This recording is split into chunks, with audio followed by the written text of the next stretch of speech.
پہ یہ پڑھا کہ بچے نے ایک بھشتی کی مشق میں تیر و کمان کے ذریعے سوراخ کر دیا. ماں کی اتنی سی خرابی بیٹے میں اور بڑی ہوتی، پوتے میں اور بڑی ہوتی، پر پوتے میں اور بڑی ہوتی. اور اگر آپ کو یقین نہیں آ رہا تو کسی بھی جینیٹک کے ماہر سے پوچھئے، اولاد میں جسمانی بیماریاں شاید کم جاتی ہوں، روحانی بیماریاں اور تقوی کی. اسی لیے کہا عورت کی ذمہ داری اور زیادہ ہے. آپ مرد اگر گمراہ ہوں گے تو خود گمراہ ہوں گے، عورت اگر گمراہ ہوگی اپنے ساتھ قیامت تک کی پشتوں کو لے کے ڈوبے گی. ٹھیک ہے، سمجھنے والے سمجھ بھی سکتے ہیں، لیکن بچے کے لیے ماں نے معاملہ بہت سخت کر دیا. تو مکر و فریب کا شکار اگر آپ بنے تو آپ کا مکر و فریب، یعنی آپ نہیں، جو آپ شکار ہوئے، ایک دائرے تک رہے گا. اور اگر آپ کے گھر کی عورتیں مکر و فریب کی شکار ہوئیں آپ کی ساری نسل ختم ہو جائے گی. اور آج دنیا مکر و فریب کی ہے. بزنس میں کتنی چیٹنگ ہوتی، قرضہ لینے اور دینے میں کتنے فراڈ ہوتے ہیں، جائیداد کی خرید و فروخت کے اندر کتنے دھوکے ہوتے ہیں. جس کا مکان ہے اس کے فرشتوں کو خبر نہیں، 10 مرتبہ بک جاتا. مگر ان سب سے بڑھ کر دین اور اسلام میں بھی چیٹنگ اور دھوکہ ہو رہا.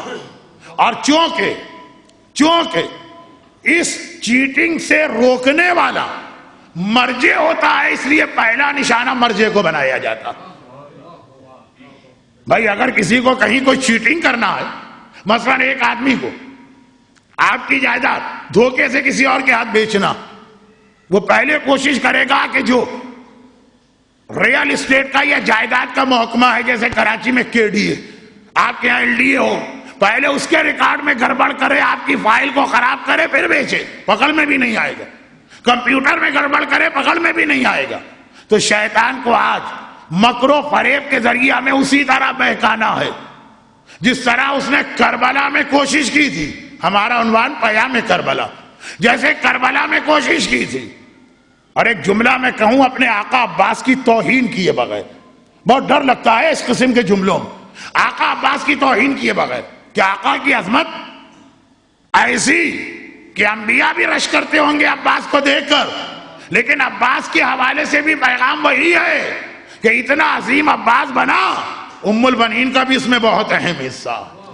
عباس کی عظمت میں شک نہیں کر رہا ہوں، لیکن عباس نہیں بن سکتا تھا اگر اسے ام البنین جیسی ماں نہ ملتی. تبھی میرے مولا نے یہ کہہ کے شادی نہیں کی تھی کہ میں تو علی ہوں، علی کا ہر بیٹا علی ہوگا. نہیں، علی کا بھی بیٹا ہے، تب بھی دار و مدار ماں پر ہے کہ ماں کیسی ہے. اگر زہرا جیسی ماں ہے تو حسنین جیسے بیٹے ہوں گے، زینب جیسی بیٹی ہوگی. اور اگر رتبے میں زہرا سے کم ہے مگر باقی ساری عورتوں سے افضل ہے تو عباس جیسا بیٹا سامنے آئے گا. وہی جو بات تھی کہ جو مکر و فریب سے بچا، جو کربلا میں دشمن کا برابر سے مقابلہ کیا. بہت کم وقت ہے اس لیے میں ذرا بھونڈے جملے کہہ رہا ہوں. وہاں بھی ماں، وہاں بھی عورت، اہم حصہ. تو اب دشمن کربلا والا ہتھیار آج بھی استعمال کر رہا. ہمارے خلاف تیر چل رہے ہیں کہ نہیں، تلواریں چل رہی ہیں کہ نہیں، نیزے چل رہے ہیں کہ نہیں. لبنان کو دیکھیں، عراق کو دیکھیں، افغانستان میں ہزارہ قبیلے کی کہانی سنی، پارا چنار کے شہداء کو دیکھیں. لاہور میں پوچھ لیجئے کتنے لاشیں شہداء کے آپ نے اٹھائے ہوں گے، کتنے لاشوں پہ آپ نے نماز جنازہ پڑھی ہوگی شہداء ملت کے. مگر یہ سارے ہتھیار تو چل ہی رہے جو کربلا میں بھی تھے. تو وہ ہتھیار کیسے رہ جائے گا جو جب ظالموں نے عباس جیسے، کاش شریعت میرے ہاتھ نہ کاٹتی کہ معصوم فقط 14، تو میں عباس کو بھی معصوم کہتا. لیکن اگر اصطلاحی انداز میں وہ معصوم نہیں ہے تو معصوم سے کم بھی نہیں. لیکن کئی وجوہات ہیں جس کی وجہ سے اسلام نے معصوم کا 14 ہی کو 14 تک محدود رکھا. غالباً ایک وجہ یہ بھی، غالباً اور ایک کہ اگر ذرا سا اسلام اس میں اجازت دیتا تو خالی جناب عباس کا نام نہیں آتا. آج کتنے جھوٹے اور فراڈ بھی اپنے آپ کو اس لسٹ میں شامل کروا لیتے ہیں. کتنے ہمارے یہاں ایسے جھوٹے اور فراڈ ہیں جو اس لیے مجبور ہو جاتے ہیں، ورنہ دعوے سارے وہ کرتے جو معصوم کیا کرتے ہیں. غیب کی خبریں انہیں پتا ہے، شریعت کے مسائل انہیں معلوم ہے، بغیر کسی عالم سے پڑھے ہوئے معاشرے کے اتنے بڑے عالم وہ ہیں. یہ معصوم کی شان ہوتی ہے، کسی سے نہیں پڑھتا، سب سے بڑا عالم ہے. آج کتنے لوگ اتنے بڑے دعوے دار بغیر کسی سے پڑھے ہوئے اتنے بڑے عالم ہیں کہ مراجع کرام کو پڑھا رہے ہیں. بھئی آپ نے خود کہاں پڑھا ہے؟ ہم نے تو کہیں نہیں پڑھا. تو کون سا علم آپ علم لدنی لے کے آئے ہیں کہ علم جبرائیل لے کے آئے ہیں؟ اگر 14 تک اسلام یہ دروازہ بن کر کے تالا نہ لگاتا تو یہ کتنے آج کے لوگ بھی اپنے آپ کو معصوم کہلواتے اور بے وقوف قوم کے کچھ بے وقوف لوگ مان بھی لیتے. لیکن بات بہت بڑھ گئی. ختم کرنا ہے آج، انشاءاللہ کل اس موضوع کو سمیٹنا.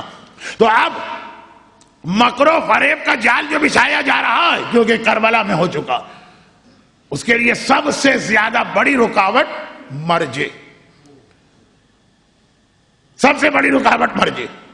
چنانچہ ایک جملہ جا کے ڈاکٹروں سے پوچھ لیجئے گا، کوئی آپ کا جاننے والا نہیں ہے تو کل ہی چلے جائیے گا کسی کے کلینک میں. البتہ صحیح ڈاکٹر ہو، کوئی کمپاؤنڈر ڈاکٹر بن کے نہ بیٹھا ہو. اس لیے میں کہہ رہا ہوں کہ ہمارے ہاں جعلی لوگ عالم بن کے بیٹھے ہیں، ان کو ماننے والے ہم لوگوں سے زیادہ. ہم تو خیر طالب علم ہیں، لیکن صحیح عالم کو اتنے ماننے والے نہیں ملتے جتنے کمپاؤنڈر کو ماننے والے مل جاتے ہیں.